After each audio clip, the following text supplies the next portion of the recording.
మన అమరావతికి major connectivity అయిన సీడ్ యాక్సెస్ రోడ్కి సంబంధించిన కనెక్టివిటీ స్టీల్ బ్రిడ్జ్. ఈ స్టీల్ బ్రిడ్జ్కి ఎంత కాల పరిమితిలో నిర్మించారు, ఎన్ని టన్స్ ఆఫ్ కాంక్రీట్ వాడారు, ఎన్ని మెట్రిక్ టన్స్ ఆఫ్ స్టీల్ వాడారు, ఏంటి అనేది డీటెయిల్స్ ఇక్కడ తెలుసుకునే భాగంలో మనం ప్రయత్నం చేద్దాం. దీనికి సంబంధించి ఈ బకింగ్హామ్ కెనాల్ మీద నిర్మించిన ఈ స్టీల్ బ్రిడ్జ్ పొడవు వచ్చేటప్పటికి 118 మీటర్ల పొడవు అయితే ఉంటుంది. ఇది మన విజయవాడ ప్రకాశం బ్యారేజ్ నుంచి మంగళగిరి వెళ్తున్న రోడ్డుకి మేజర్ కనెక్టివిటీగా ఉంటుంది. ఈ రోడ్డు రావడం వలన మన కరకట్టకు ఉన్న ఇబ్బందులు అయితే తొలగి మేజర్ యాక్సెస్గా అయితే ఇది ఉంటుందనేది మనం చెప్పుకోవచ్చు. ఈ స్టీల్ బ్రిడ్జ్ దాటుకున్న తర్వాత కొండవీటి వాగు మీద మనకి సీడ్ యాక్సెస్ రోడ్డుకి సంబంధించిన మేజర్ బ్రిడ్జ్ అయితే నిర్మించడం జరిగింది. ఈ రోడ్డు ఆ మేజర్ బ్రిడ్జ్కి కనెక్ట్ అయ్యి త్రూ అమరావతిలోకి మెయిన్ ఎంట్రన్స్గా అయితే ఇది ఉండబోతుంది. దీనికి సంబంధించి ఆగస్టు 13న అయితే ఈ రోడ్డు మనకి అందుబాటులోకి తీసుకొస్తారు. మన ముఖ్యమంత్రి వర్యులు నారా చంద్రబాబు నాయుడు గారి చేతుల మీదుగా అయితే ఈ రోడ్డుని మనం ఇనాగ్రేట్ చేసుకొని అందుబాటులోకి అయితే తీసుకురాగలుగుతున్నాం. దీనికి సంబంధించి ఈ 118 మీటర్ల ఈ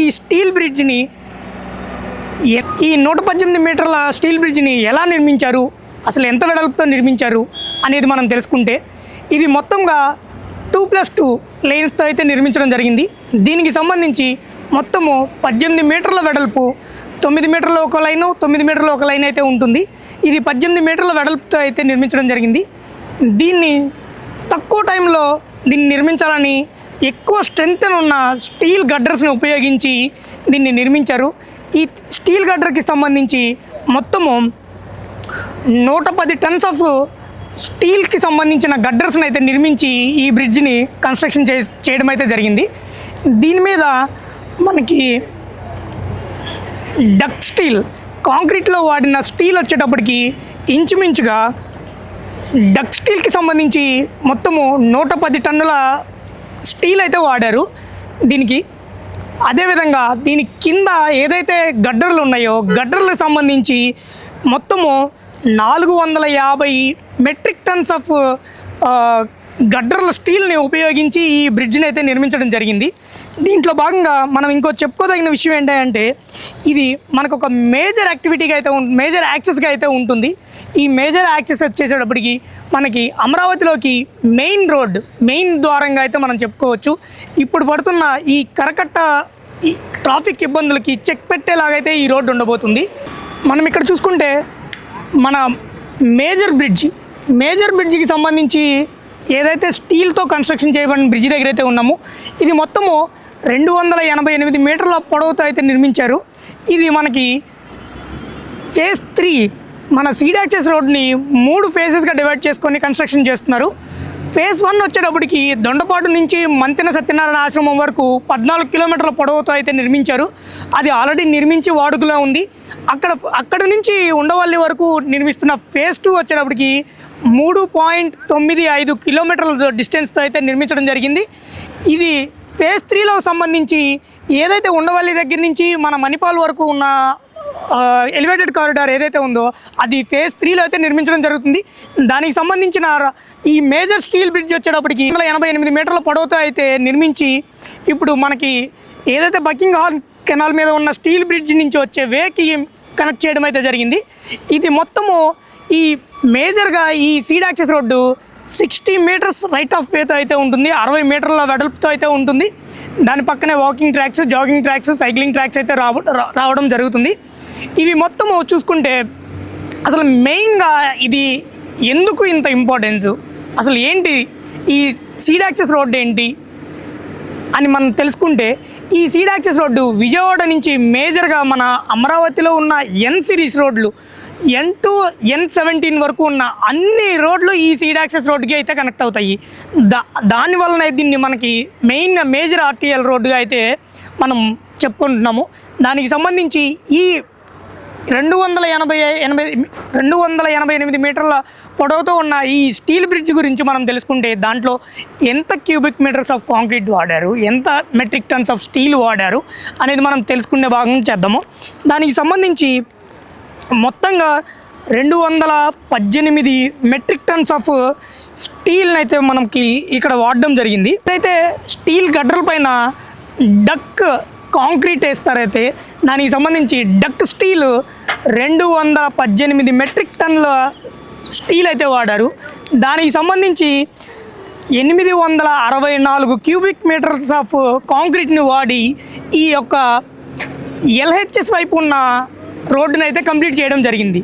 దీనికి సంబంధించి ఈ స్టీల్ బ్రిడ్జ్ మనకి ఎన్ని గటర్స్ వాడి ఎంత టన్స్ ఆఫ్ కాంక్రీట్ స్టీల్ వాడి మనకి గటర్స్ నిర్మించారు అని తెలుసుకుంటే 1000 మెట్రిక్ టన్నుల స్టీల్తో ఆ గడ్డలు నిర్మించడం జరిగింది. అంత మెట్రిక్ టన్స్ ఆఫ్ స్టీల్ని ఉపయోగించి తయారు చేసిన గడ్డల్ని పెట్టి ఆ రోడ్డు అయితే వేయడం జరిగింది. ఇది ఎంత కాలంలో ఏఐ కంప్లీట్ చేశారని తెలుసుకుంటే మనం ఇందాకే తెలుసుకున్నాము. ఏదైతే మనకి స్టీల్ బ్రిడ్జ్ ఉందో బకింగ్హామ్ కెనాల్ మీద ఉన్న స్టీల్ బ్రిడ్జ్ 6 నెలల కాల పరిమితిలో అయితే అది పూర్తి చేయడం జరిగింది. అదేవిధంగా ఇది మేజర్ స్టీల్ బ్రిడ్జ్ ఏదైతే ఉందో అది వచ్చేటప్పటికి 3 నెలల కాల పరిమితిలో అయితే మనకి పూర్తి చేశారు. ఇంకో చెప్పుకోదగిన విషయం ఏంటంటే గత నెల సెకండ్ సాటర్డే 2వ శనివారం రోజున అయితే మనకి సెకండ్ ఫేజ్కి సంబంధించి ల్యాండ్ క్లియర్ చేసి రోడ్ వర్క్ అయితే స్టార్ట్ చేశారు. ఈ నెల సెకండ్ సాటర్డే ఆగస్టు 13కి ఈ రోడ్డు అయితే అందుబాటులో తెస్తున్నారు. అంటే ఒక్క నెల కాల పరిమితిలో 3.95 కిలోమీటర్ల పొడవు ఉన్న ఈ సెకండ్ ఫేజ్ రోడ్ అయితే కంప్లీట్ చేశారని అయితే మనం గర్వంగా చెప్పుకోవచ్చు. దీనికి సంబంధించి మన మంత్రివర్యులు నారాయణ గారు, కమిషనర్సు, ఇంజనీరింగ్ డిపార్ట్మెంటు వాళ్ళ కృషి ఎంతో ఉందని అయితే మనం చెప్పుకోవచ్చు. వాళ్ళు ఎప్పటికప్పుడు రివ్యూ చేస్తూ ఏ రోజుకి ఆ రోజు వర్క్ ప్రోగ్రెస్ తెలుసుకుంటూ ఏ రోజు వర్క్ ఎంత అయింది, ఈ రోజుకి ఎంత కంప్లీట్ చేశారు, రేపటికి ఎంత ప్రోగ్రెస్లో ఉంది, ఆ రోజు మనం కంప్లీట్ చేయగలమా లేదా, మన ముఖ్యమంత్రి వర్యులు ఇచ్చిన ఆదేశాల మేరకు ఈ రోడ్ని ఆగస్టు 13కి అయితే రెడీ చేసి ప్రజలకి అందుబాటులోకి తీసుకురావడం అయితే జరిగింది. నమస్తే అండి. ఎప్పుడెప్పుడు అని ఎదురు చూస్తున్న మన అమరావతికి ముఖద్వారం ఇనాగ్రేషన్కి సమయం సిద్ధమైంది. దానికి సంబంధించి ఏర్పాట్లు ముమ్మరంగా జరుగుతున్నాయి. పార్టీ అభిమానులే కానివ్వండి, పార్టీ కార్యకర్తలే కానివ్వండి, అధికారులే కానివ్వండి, ఈ మొత్తం ఈ ఈవెంట్కి సంబంధించి మొత్తం ఏర్పాట్లన్నీ సంసిద్ధం చేస్తున్నారు. ఏర్పాట్లన్నీ రెడీగా ఉన్నాయి. మరికొద్ది నిమిషాల్లో మన సీఎం గారు మన ఇక్కడికి వచ్చి ఇనాగ్రేట్ చేసి ఈ మన ముఖద్వారాన్ని మనకి అమరావతిలోకి యాక్సెస్ ఇవ్వడానికైతే రెడీగా ఉన్నారు. దానికి సంబంధించి మొత్తం పనులన్నీ పూర్తి చేసుకొని రెడీగా ఉంది.